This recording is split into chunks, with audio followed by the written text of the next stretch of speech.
Começa agora o Burkecast, o podcast oficial do Burke Instituto Conservador, com Aramis de Barros. A todos vocês, amigos conservadores do Brasil, a minha saudação cordial. Sejam muito bem-vindos à segunda e última parte do episódio 17 do Burkecast.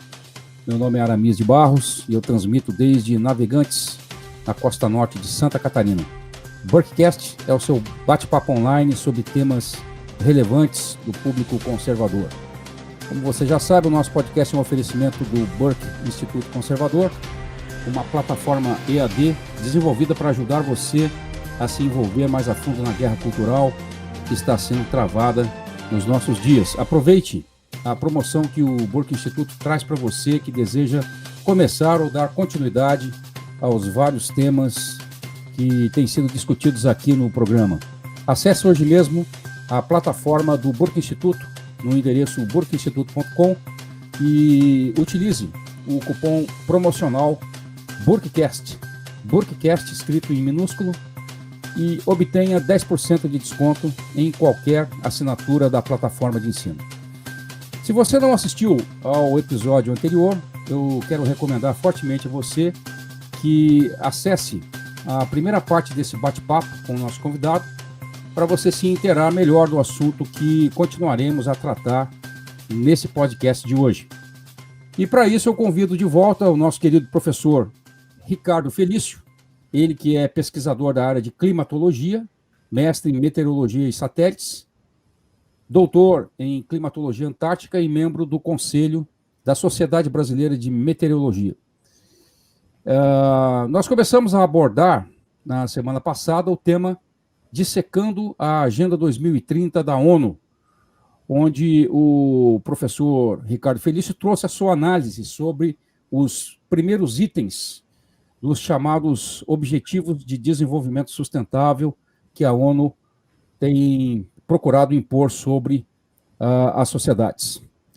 Professor Ricardo, é um prazer tê-lo de volta aqui no Burkecast para a gente finalizar essa abordagem que estamos fazendo sobre os itens que compõem as ODS da Agenda 2030 e, sobretudo, para a gente pensar um pouco sobre as consequências que elas trarão sobre o cidadão comum de praticamente todas as nações do mundo. Seja muito bem-vindo, professor Ricardo. Estamos muito felizes de tê-lo novamente aqui para nós abordarmos o tema da Agenda 2030. O senhor está preparado já para nós retomarmos? Ok, vamos lá, senhor Aramis. Muito obrigado pelo convite. Vamos tocando aí. Professor, no episódio passado, e isso antes de nós entrarmos diretamente ou retomarmos a abordagem das ODS, nós falamos bastante sobre energia limpa, economia verde, sustentabilidade, e há um elemento essencial dentro desse projeto de sustentabilidade apregoado aí por todos esses ideólogos da ONU, né? E um elemento essencial sobre o qual eu gostaria de ouvi-lo, porque eu sei que o senhor tem muito a ensinar e a elucidar sobre esse assunto. E esse elemento especificamente é a reciclagem, né? A reciclagem, ela, via de regra, hoje é tratada como algo praticamente sacrossanto, né? Muitas pessoas se referem a reciclagem como uma espécie de salvação do planeta. Existe uma linguagem assim soteriológica em torno da reciclagem, né? Em torno da tal redução do impacto ambiental, etc. E, agora, o que precisa ser dito, professor, sobre a reciclagem que o cidadão comum não sabe e provavelmente jamais vai ouvir na grande mídia? Qual a sua opinião sobre isso? Bom, a reciclagem, ela tem um discurso muito bonito, né? Mas ela realmente só será aplicada aonde ela der lucro, né? Porque não tem sentido você desviar recursos financeiros públicos para aplicar numa atividade econômica que simplesmente vai tratar com produtos que foram usados por um momento, por exemplo, vamos lá, vasilhas ou metais que servem de latinhas de refrigerantes, etc., né, com o intuito de falar que está salvando o planeta. Então, isso é um enorme engodo, na verdade, né? Então, Se ela trata exatamente como um produto, né? Então o lixo passa a ser um produto, porque se ela é reciclado, então ela tem que ter algum valor econômico, ela só vai conseguir vingar aonde isso tiver escala, ou seja, onde for escalonável. E logo de cara a gente percebe que isso só vai acontecer nos grandes centros urbanos, justamente porque você tem volume suficiente para que isso possa funcionar. Então, achar que isso vai acontecer para o planeta inteiro, etc., não, ele passa a ser inviável, Então, é um discurso bonito, onde o cidadão ele se compromete a participar, é uma coisa que eu sempre falo, o caro Aramise, para quem está aqui nos ouvindo, né? Ele convida o cidadão a participar de um sistema fabril, ou seja, ele entra dentro de um processo industrial, da qual ele pega lá os materiais que ele utiliza na vida dele, então, por exemplo, latas de refrigerante, plásticos, etc., separa tudo aquilo, né, com muito, muito bonitinho, e aí que eu acho até interessante, né, porque chegam a lavar o lixo, né, então você lava o lixo, está quase ilustrando o lixo, né, e coloca lá fora para uma empresa particular levar isso. Então, o cidadão não percebeu que ele faz parte de um sistema fabril e não recebeu nada por isso, e pelo contrário, né, até tem um certo contrassenso que você está gastando outro recurso que eles mesmos dizem que tem escassez, como, por exemplo, água, para lavar lixo. Né? Então, veja só como o discurso ele cola muito bem, mas que ele tem um outro propósito. Então, é assim, eu vejo a reciclagem como, ok, ela parece ser interessante, porém, ela tem aí as suas restrições e, principalmente, restrições em aplicabilidade.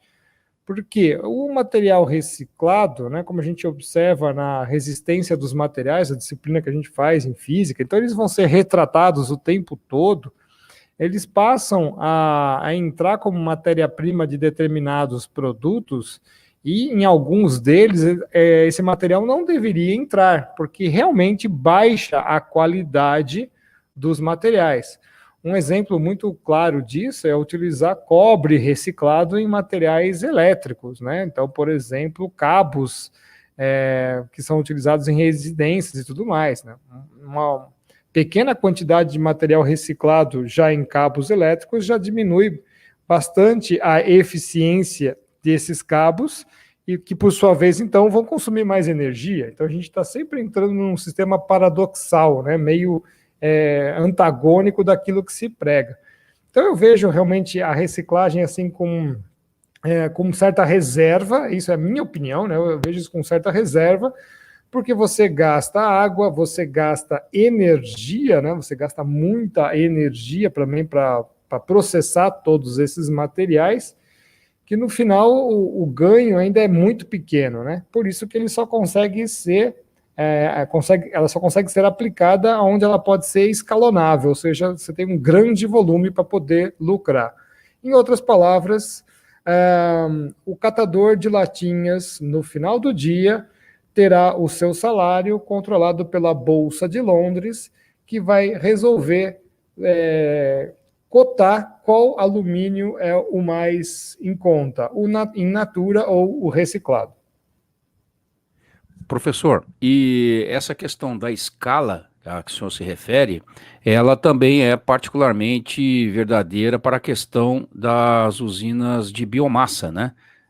Como, por exemplo, aquelas aplicadas no Japão, e aqui o que se pensaria em fazer aqui no Brasil, por exemplo? Seria necessário um volume gigantesco de lixo para isso, não? Exatamente, né? A gente não observa isso sendo muito possível. Você tem algumas exceções, por exemplo, o setor sucro-alcooleiro, né? Eles têm bastante biomassa, então para eles ainda isso aí é vantajoso. No caso, eles até vendem energia elétrica para o sistema nacional, né? É uma energia bastante cara, ela faz parte do grupo 2, ou às vezes até quase tende ao grupo 3.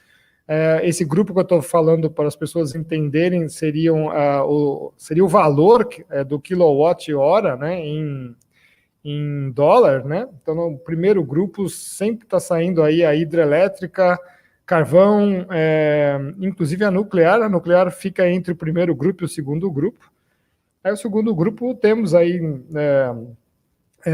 eólicas, temos a solar, temos a biomassa, e o terceiro grupo mais caro também entra a eólica e também entra a geotérmica, né, que é bem cara também. Pois não, professor. Bom, professor, nós podemos então retomar a nossa abordagem sobre as ODS. Na primeira parte desse episódio, nós abordamos os 9 primeiros itens, e agora eu gostaria de trazer aqui a discussão o item de número 10 das ODS da Agenda 2030, correto? Esse item, número 10, fala de redução das desigualdades. Redução das desigualdades. Esse é o item 10, a ODS 10. O senhor acredita que esse item 10, ele escancara realmente o aspecto socialista em escala global desse projeto? E especialmente, o que me chama a atenção aqui, professor, é o 4º parágrafo dessa ODS. O 4º parágrafo dela diz o seguinte, abre aspas, adotar políticas especialmente fiscal, salarial e de proteção social, e alcançar progressivamente uma maior igualdade, fecha aspas. Então, nós estaríamos aí, será, diante de um projeto de imposto mundial, porque, imagine, professor, adotar uma política especialmente fiscal em escala global. O senhor acredita que se o imposto mundial for realmente implementado aqui, nós já estaríamos diante de uma situação de governo mundial? O que o senhor acha?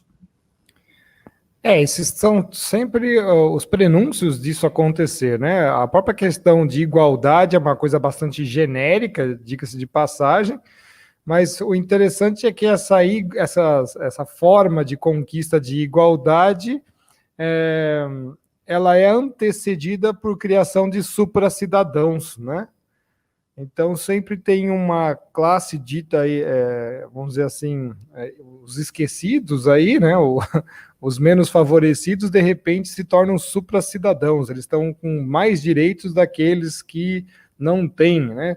Então, isso aí é por cor de pele, por um monte de falsos atributos que a gente vê por aí, e o pessoal já se utiliza disso. Até no trânsito a gente vê isso, né? A pessoa que anda de bicicleta, porque ele é mais sustentável, ele tem direitos acima de todos os outros que participam do trânsito, o pedestre, o motorista e tudo mais. Não, ele tem os mesmos deveres, na verdade, né? Mas essa ideia de criar supracidadãos para depois, né, implementar a ideia de igualdade, ela me parece bastante falsa, bastante equivocada, e, de novo, né, quando a gente vai observando pelo aspecto econômico essa igualdade, fica meio controverso, né, como a gente fez as análises da primeira parte da entrevista, os nossos ouvintes vão lembrar disso,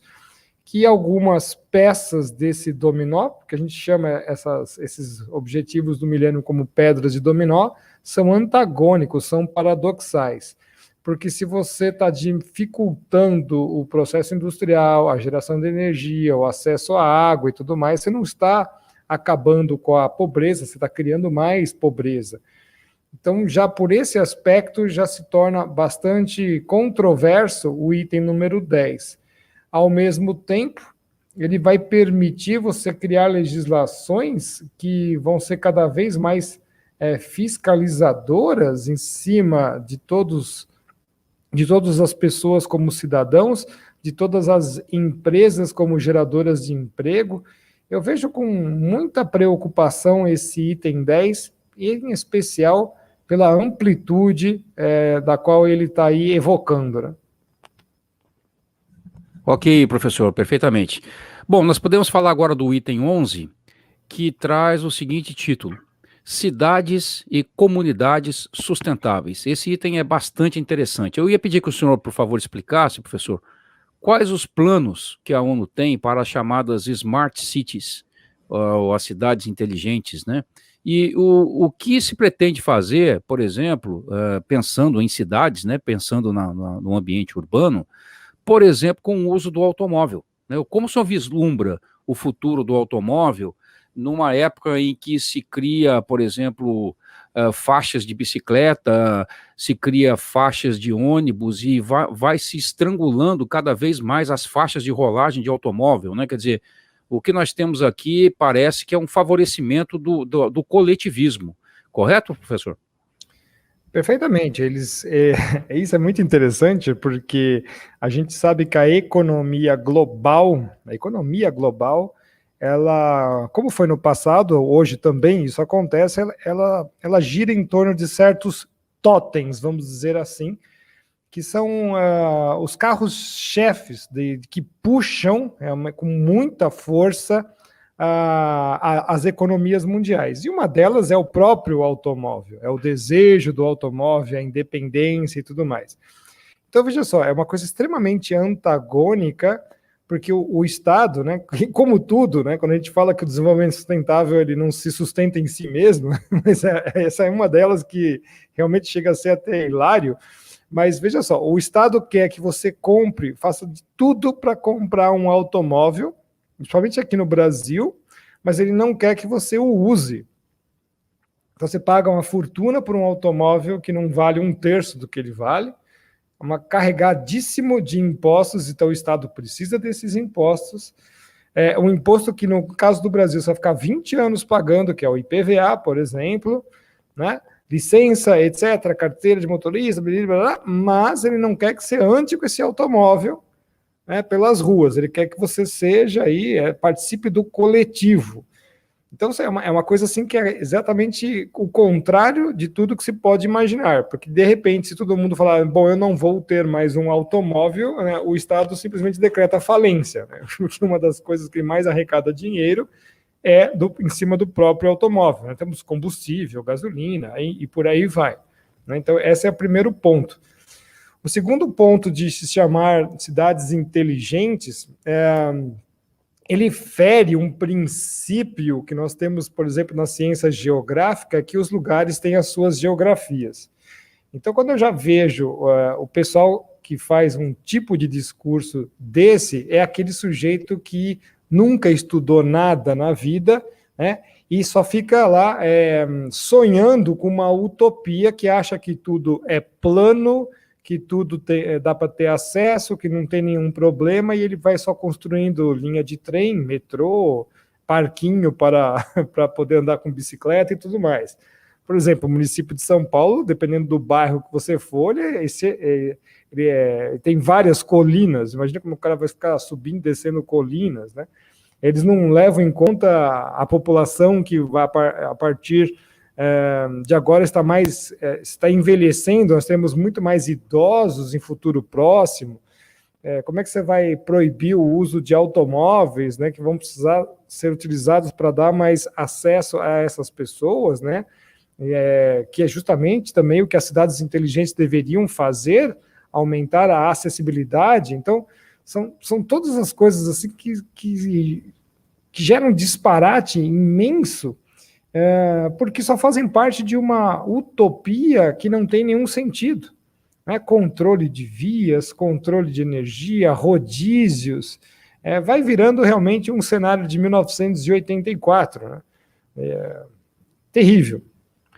Professor, e chama muito a atenção também que não apenas o indivíduo hoje está sendo estimulado ao uso urbano da bicicleta, né, e o abandono do automóvel, como também nem sequer a bicicleta é dele, né, quer dizer, é o uso de uma bicicleta coletiva, né. Aliás, o coletivismo parece que veio para ficar nessa nova concepção, né, porque nós temos ouvido falar, por exemplo, de coisas como co-living, co-working, bicicletas compartilhadas e carros compartilhados. Então, a gente percebe que é a instigação de uma animosidade contra a propriedade privada. O senhor concorda com isso, não? Isso fica bastante claro, né? Ainda mais quando eles incentivam isso de forma deliberada, né? inclusive com empresas apoiando isso, e essas mesmas empresas, ao invés de arrecadarem impostos para o próprio Estado, elas vão o quê? Ainda vão abater esses impostos por ajudar a colocar isso, né? Então você vê que as próprias normas, ou seja, criar uma nova normal também é criar novas legislações que ainda favorecem esse tipo de atitude e vão prejudicando os que ainda querem ficar na parte mais conservadora, né? Por exemplo, com combustível a gasolina ou a diesel e tudo mais. A gente vê que essas agendas estão bastante avançadas na Europa, principalmente na França e na Inglaterra, né? O que é bastante surpreendente no caso da Inglaterra. Na França, nem tanto, né? Certos automóveis já são proibidos até de circular, né? É terrível isso. Pois é. Professor, vamos falar um pouco do item número 12, do objetivo 12 dessas ODS, que fala em assegurar padrões de produção e de consumo sustentáveis. Novamente a palavra mágica aqui, né? Então aqui a ONU fala em aplicar aquilo que eles chamam de um plano decenal de programas sobre produção e consumo sustentáveis. É engraçado porque quem está um pouco familiarizado com a história dos movimentos revolucionários, com a implementação de regimes comunistas, eles já estão muito acostumados com essas ideias, essas planificações econômicas, né? Nos governos comunistas era muito comum os tais planos quinquenais econômicos, né? Quinquenais de produção. O que o senhor diz sobre essa ideia de assegurar padrões de produção e consumo sustentável? O que seria um consumo sustentável, professor? É um consumo, vamos dizer assim, racionalizado. Não seria racionalizado, né? Seria racional, como eu vou dizer assim, dividido em partes iguais por pessoas conforme eles determinassem a produção. Olha só que loucura. Racionado, né? É racionado, né? Não é racionalizado, ele fica sempre racionado, de forma que esse assim, é um ponto que me dá assim, um terror, né, no fio da espinha, porque se você está com os métodos de produção sendo normatizados e, no caso, seriam então controlados de forma a ser sustentáveis e, portanto, eles vão dizer, olha, não pode passar de certo limite, né? E olha só que o texto do relatório Brundtland é exatamente isso, né? Definir os limites do crescimento.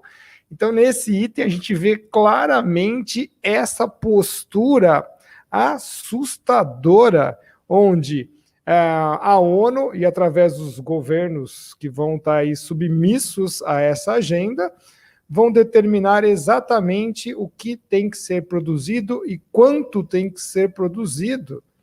Então, se eles determinarem que o Brasil vai ter que diminuir os seus rebanhos, o abate nos frigoríficos, né, etc., isso vai ter que acontecer. Então, isso está se gerando escassez, e isso vai gerar fome, e, portanto, vai diametralmente contra ao item número 1 que a gente viu, que era acabar com a pobreza. Né? E depois, acho que era o item da fome e a miséria, acho que é o 3, se não me engano, acho que é o 2 ou 3, né?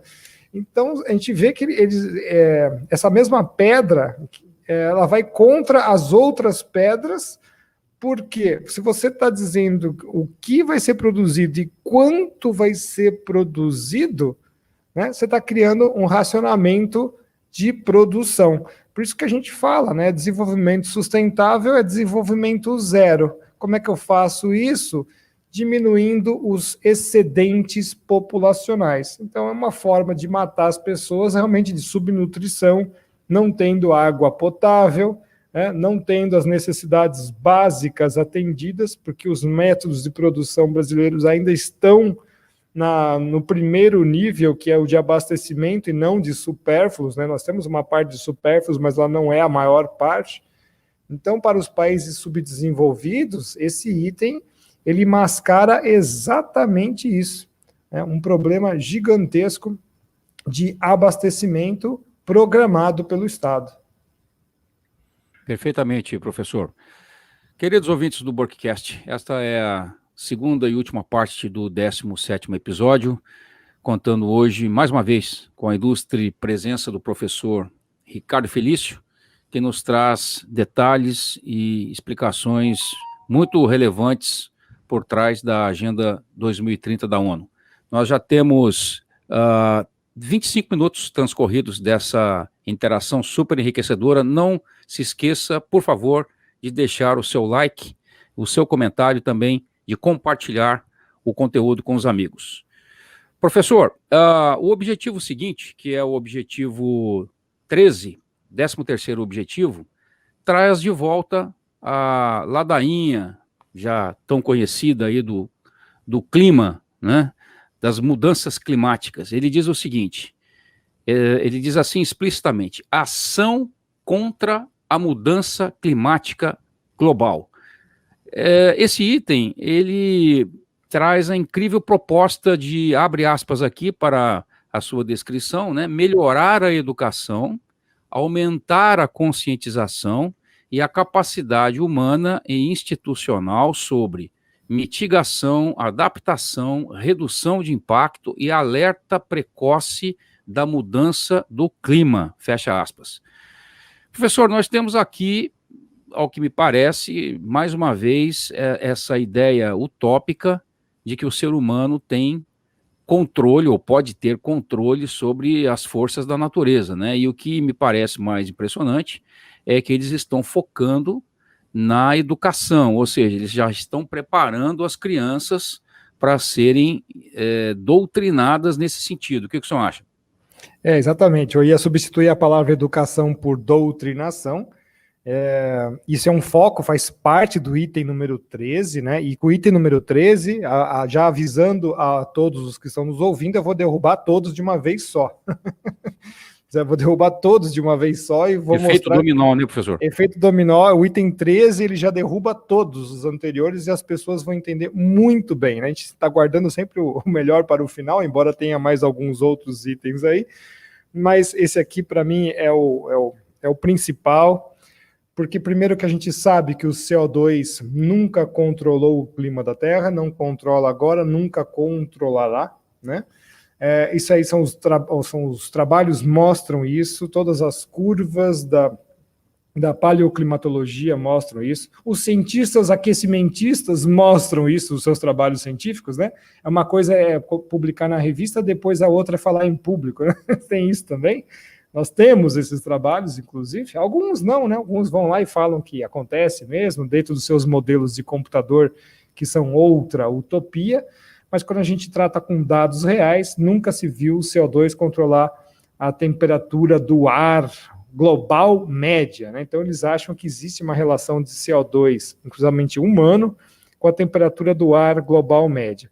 Mas, meu caro Aramis, eu guardo a surpresa principal, que é a seguinte, né? Chegou-se a dizer, e publicou-se isso, inclusive, que a temperatura, uma relação que eu acho completamente esquizofrênica, mas ela dita exatamente a questão, é que a temperatura do ar foi relacionada ao IDH, que é o Índice de Desenvolvimento Humano, que por sua vez é função de CO2. Portanto, conforme uma sociedade lança muito mais CO2, por exemplo, a sociedade norte-americana ou a europeia, né, o IDH dessas civilizações são maiores, desse povo é maior, muito mais intenso.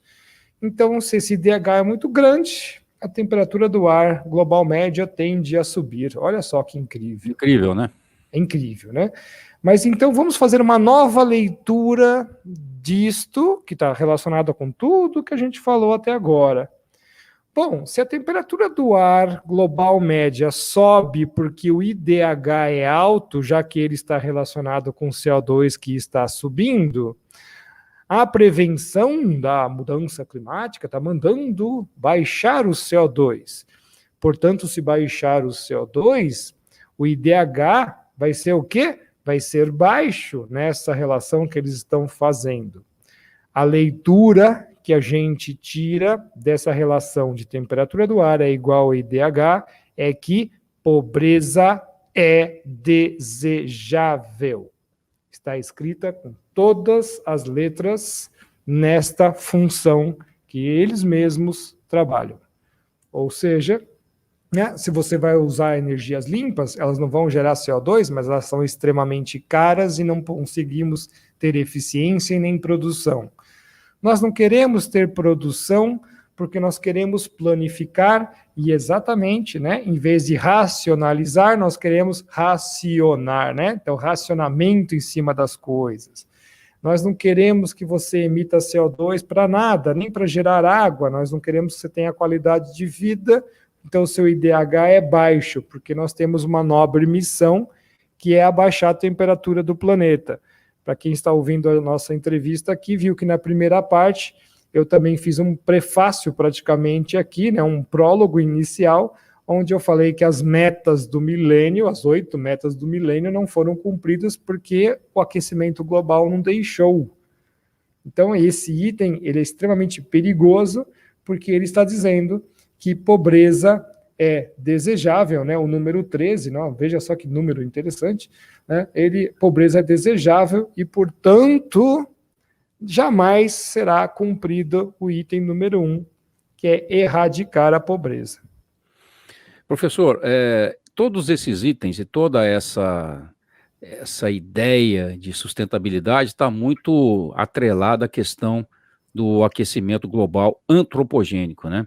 E segundo pregam esses ideólogos. Na cabeça do conservador em geral, há sempre esse pensamento ligado à ideia de senso de proporção, né? Eu acho que a gente poderia eu até vou pedir para o senhor estender um pouquinho mais a sua explicação sobre o aquecimento global, porque justamente é dele que trata aqui esse item 13, né, esse ODS 13, para que as pessoas entendam um pouco da desproporção que é essa pregação. E eu queria citar para o senhor aqui, aí só fica à vontade de corrigir se há aqui alguma disparidade. Há uma obra que foi lançada por um engenheiro americano chamado Calvin Frey, e ele fala sobre checagem de realidade sobre o aquecimento global. E ele lembra alguns números, o senhor pode até confirmar ou corrigir. Ele diz que a atmosfera é composta de 0,039% de dióxido de carbono. 0,039%, arredondando 0,04%, né?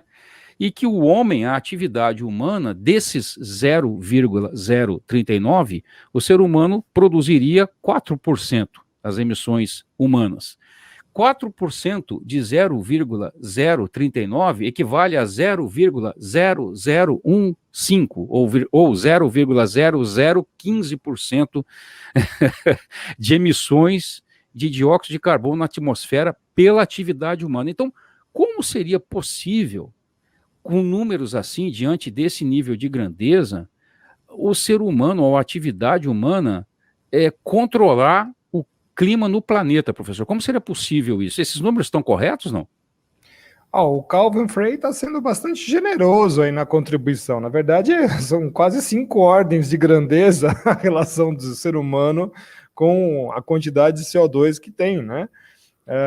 Então, nem sequer dá para falar que é isso. É até um pouquinho menos ainda, é bastante, é bem menos do que o Calvin está colocando. E o próprio IPCC, quando coloca nos seus relatórios lá, ele superestima absurdamente a quantidade de CO2.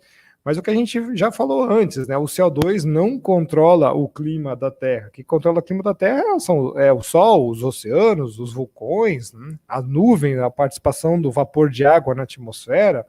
O CO2 é um agente praticamente inerte. Na parte climática ele não faz absolutamente nada e ele responde às questões climáticas. Se os oceanos esquentam, eles liberam mais CO2, né? Se você tem atividade vulcânica, você tem mais CO2. A atividade humana em relação a CO2 é ínfima, né? Então até o próprio Calvin está superestimando E mesmo nessa estimação dele, ele fala assim, ó, é muito pequenininha, é impossível.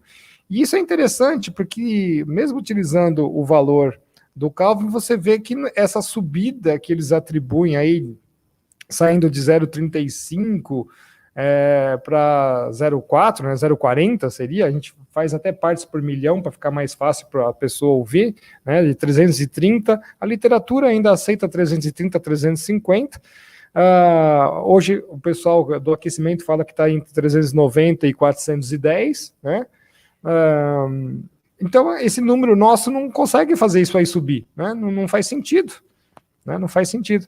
Agora é interessante também ressaltar os ouvintes que quando a gente faz análise de quantidade de CO2 pelo método químico de Pittenkofer, que é chamado método direto de CO2, nos últimos 150 anos, né, estamos falando curto, né, de curto prazo, a quantidade de CO2 em tempos passados agora, dentro desses 150 anos, já por 2 vezes passou a quantidade de 410 partes por milhão.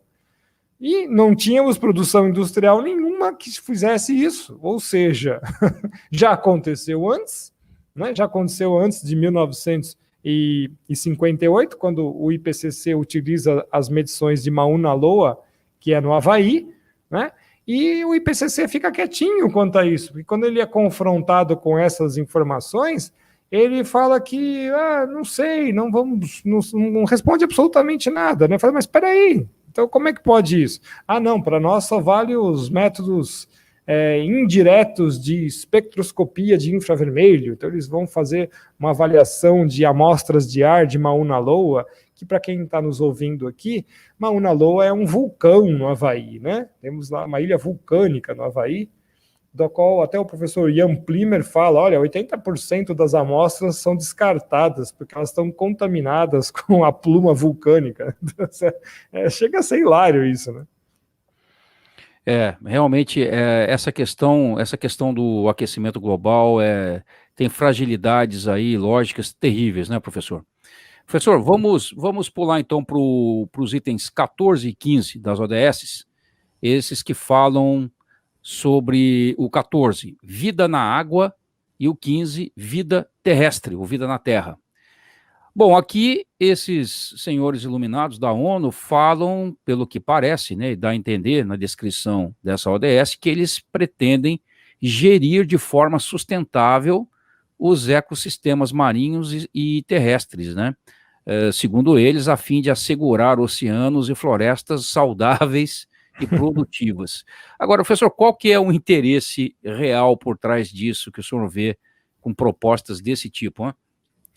Bom, o item 14 e o item 15, eles são bastante flexíveis, porque eles não conseguiram dar conta de todas as agendas que eles precisam criar ainda. Por exemplo, o item 15 está mais atrelado ao IPBES, que é o Painel Intergovernamental para a Biodiversidade e Serviços Ambientais. Então, agora, na cabeça desses, como você falou, iluminados, né? O senhor falou aí, eles acham que a natureza presta serviço ao homem. Então, é incrível, né? Não, realmente, me desculpem, caros ouvintes, a dar uma risada gigante dessa, mas é que, para quem estuda ciência geográfica, sabe que a sociedade, o homem, meio e sociedade e natureza é uma coisa indissociável, né? O homem vive do meio, a sociedade funda-se fundando, cria-se criando, né? Então a gente vai modificando o meio que a gente vive. As próprias tecnologias, o nosso saber, o nosso entendimento da natureza vão mudando as nossas formas de relação com a natureza, e esse pessoal acha então agora que a natureza presta serviço, como se a natureza realmente fosse um ente, né, e portanto cai naquela questão mais satânica de Gaia e tudo mais, que certamente os seus ouvintes aqui conhecem esses assuntos, né? Então ele chega a ser ridículo mesmo, risível, mas ele tem um propósito gigantesco que é precificar a natureza. Isso é importantíssimo, e isso anda a passos largos aqui no Brasil, e é assustador, com grandes corporações globalistas trabalhando junto em cima disso, de patentes, Por isso que eu sempre falo, e inclusive vi isso em grandes revistas, né, que o projeto Genoma veio com aquela ideia de que ia salvar a humanidade de todas as suas doenças. Isso foi um enorme engodo da ciência para a humanidade. Na verdade, ele veio aqui aprender todos os segredos das células máter da natureza para poder controlá-la. Então, nós estamos falando de controle. E o item 14, que é a vida no mar, é o painel dos oceanos, que eles estão louquinhos para fundar, né, o IPO, inclusive já está previsto desde a reunião Rio 92, né, e é interessante que o Mauricio Strong, ele deixa bem claro quais seriam os novos passos, e a gente vê isso, então, na vida marinha. Então ele fala dos oceanos, ele fala da Antártida em especial, né? E ele fala também do espaço sideral. Eu não sei como é que o espaço sideral pode ser considerado um meio ambiente, né? Deve existir algumas amebas espaciais lá, eu não sei, né? Realmente é impressionante mesmo a que ponto chega a tara de controle desses indivíduos, né? No caso do penúltimo item, professor, da ODS 16, nós já temos aqui uma mudança radical no foco, né? Que ele sai da percepção da natureza e vai para as instituições. E o item 16 fala em paz, justiça e instituições eficazes. Então, esse item pretende, segundo fala o texto da ONU, né, abre aspas, acabar com abuso, exploração, tráfico e todas as formas de violência e tortura contra crianças, fecha aspas. Eu queria propor aqui para o senhor a seguinte questão, diante dessa ideia que está sendo vislumbrada pelo item 16. 2 pontos importantes em relação ao que se propõe. Primeiramente, vamos pensar num caso concreto, professor.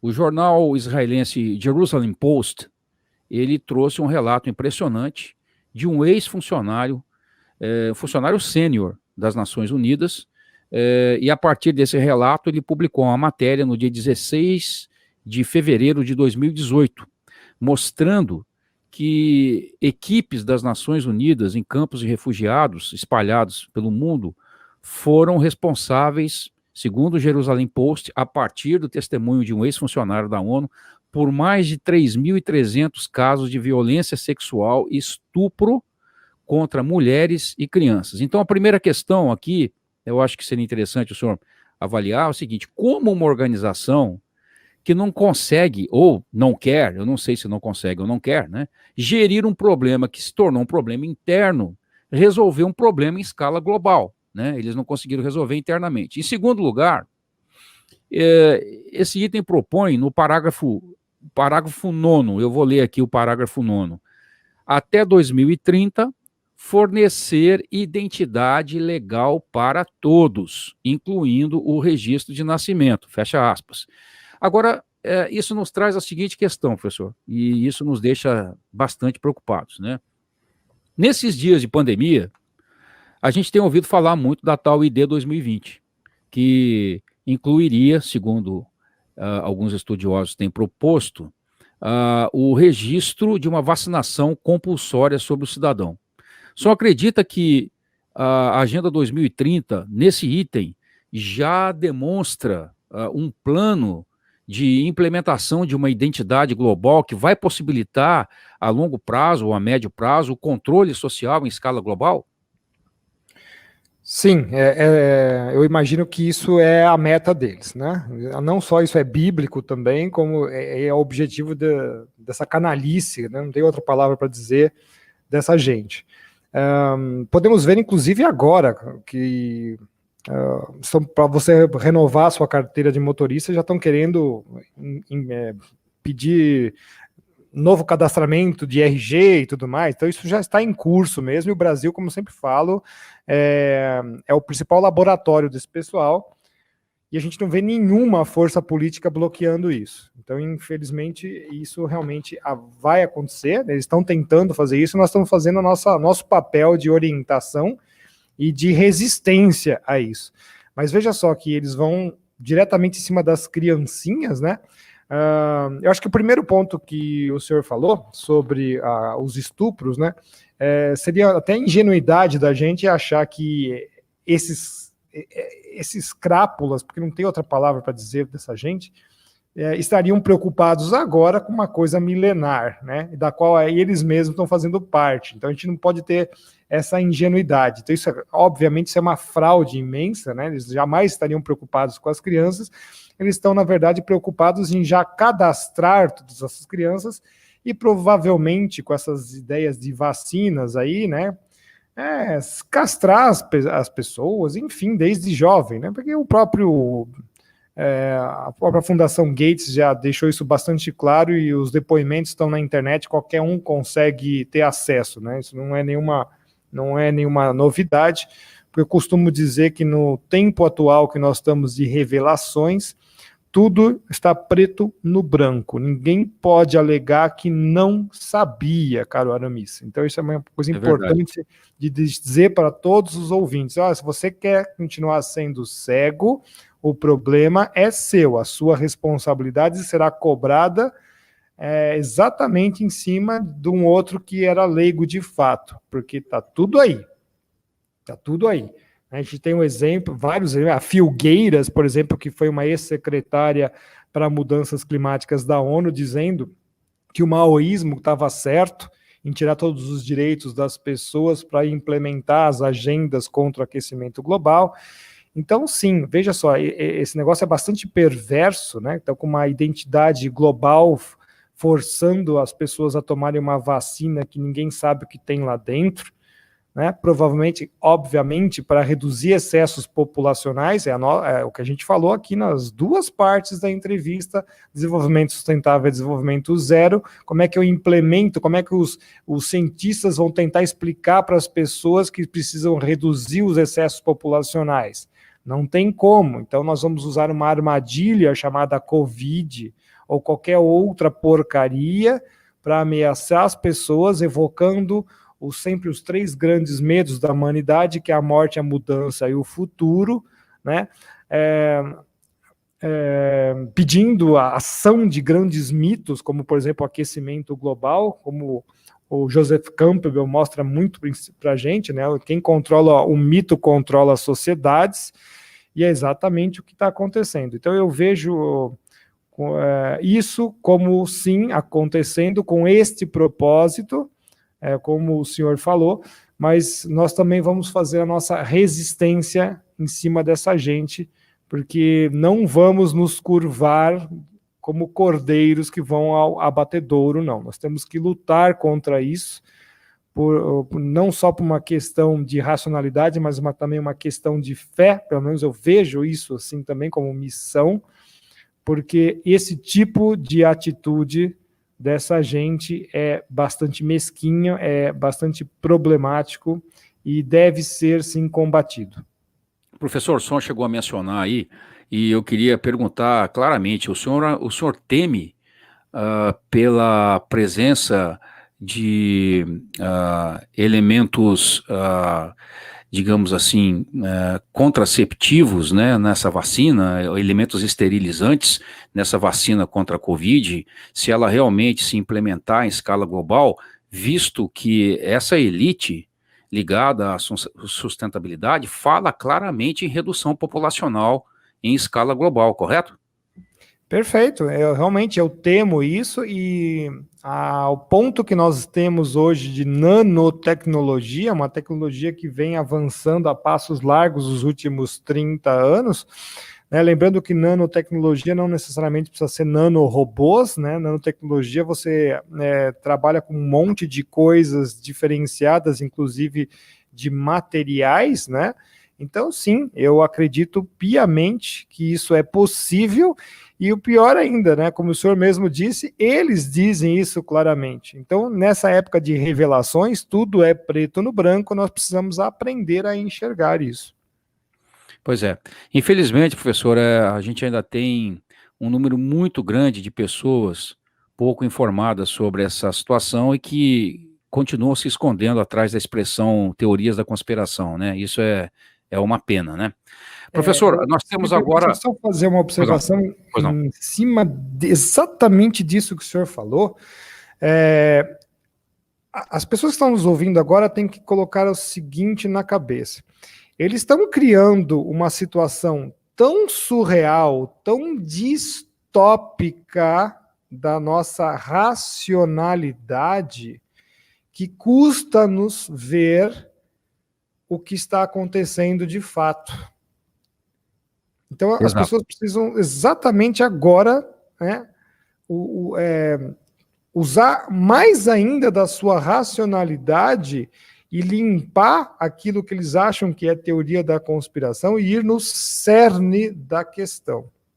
Aí as coisas vão ficar muito mais claras. Perfeitamente, professor, é isso mesmo, é verdade. Bom, professor, para nós encerrarmos, nós temos ainda o 17º item, a 17ª ODS, que fala de parcerias e meios de implementação. E aqui o plano segundo eles mesmos descrevem nesse item, né, abre aspas, mobilizar recursos financeiros adicionais para os países em desenvolvimento a partir de múltiplas fontes. E aqui me parece, professor, drenar recursos das nações mais ricas, supostamente em direção aos países mais pobres, sem que isso de fato aconteça, né? Como o senhor vê essa estratégia globalista aqui em particular? Olha, uma das coisas que eu já percebi quando nós tivemos os créditos de carbono, por exemplo, que é o mercado da fumaça, né? É uma coisa bem ridícula, né? Você vende a sua cota para o outro lançar CO2. Se CO2 realmente controlasse o clima da Terra, ia dar elas por elas. Eu não sei qual foi o gênio que inventou esse negócio, mas você cria moedas fiduciárias ou você cria dívida, meu caro Aramis. Então eu acho que isso faz parte de um pacotão à la FMI, né? Onde você cria uma legislação internacional, por exemplo, isso fica muito claro para mim com o Acordo de Paris. Vocês vão utilizar só as tecnologias que a gente diz que tem que usar, por exemplo, para geração de energia elétrica, né? Mas eu não tenho essa tecnologia, não tem problema, a gente te fornece. Só que dívida em cima disso aí, né? Então, te damos o dinheiro, mas você só pode comprar aquilo que nós queremos que você compre, portanto, você vai comprar os nossos próprios produtos, os produtos lá, seja lá pá eólica, moinho, painel solar, etc, né? E, na verdade, o que me preocupa bastante com tudo isso é que, em futuro muito próximo, esse pessoal que trabalha com energias está tentando chegar aí nos reatores nucleares de fusão, tanto a quente quanto a frio, tecnologias que provavelmente já estarão em escala comercial nos próximos 25, 30 anos, né? Então, se isso aí realmente acontecer e um protocolo desse obrigar a gente a utilizar, né, acabou, né? Não tem o que fazer. Vai ser perpetuamente escravo, né, dessa situação.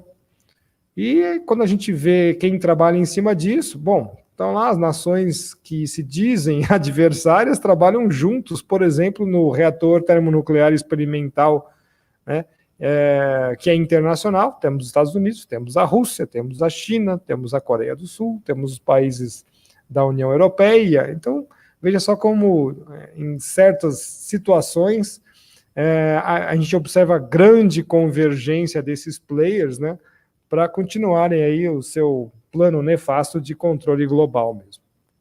Perfeito. Professor, para a gente encerrar, qual seria, ao seu ver, uma iniciativa que os patriotas, os conservadores, aqueles que começam a perceber que há algo de errado nesses projetos globalistas, qual seria a estratégia a ser iniciada nas nações, aqui no Brasil, nos países que têm hoje uma liderança que valoriza a pátria, que valoriza tudo aquilo que é a raiz da própria sociedade, valores morais?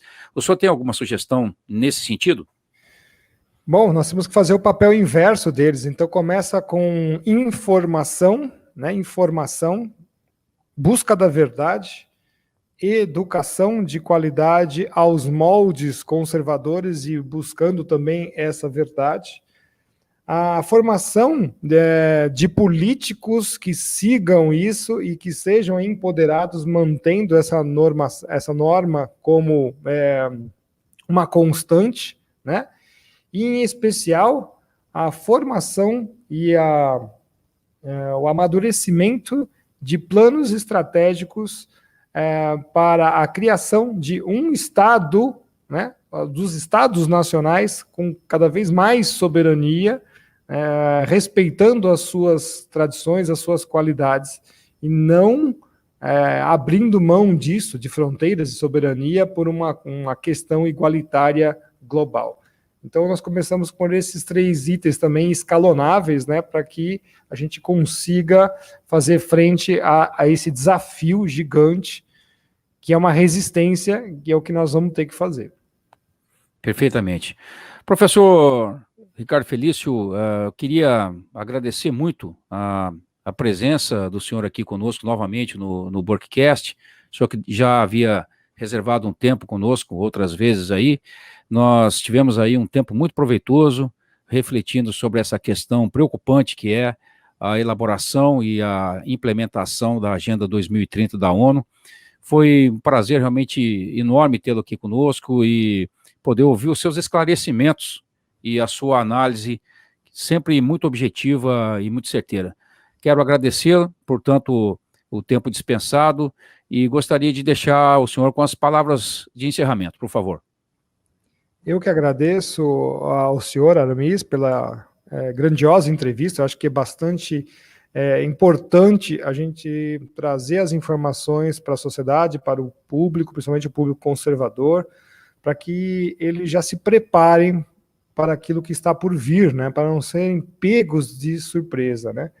Estejamos sempre vigilantes, né, sempre vigilantes, que nós mantenhamos as nossas orações, que nós mantenhamos a nossa fé em Deus, acho que é muito importante isso, e sempre vigilantes, sempre com os olhos abertos para tudo que está acontecendo, e sempre também procurando o outro lado da história, né? Nem tudo é tão bonito quanto mostram para nós, né? Tem bastante lobo aí em pele de cordeiro.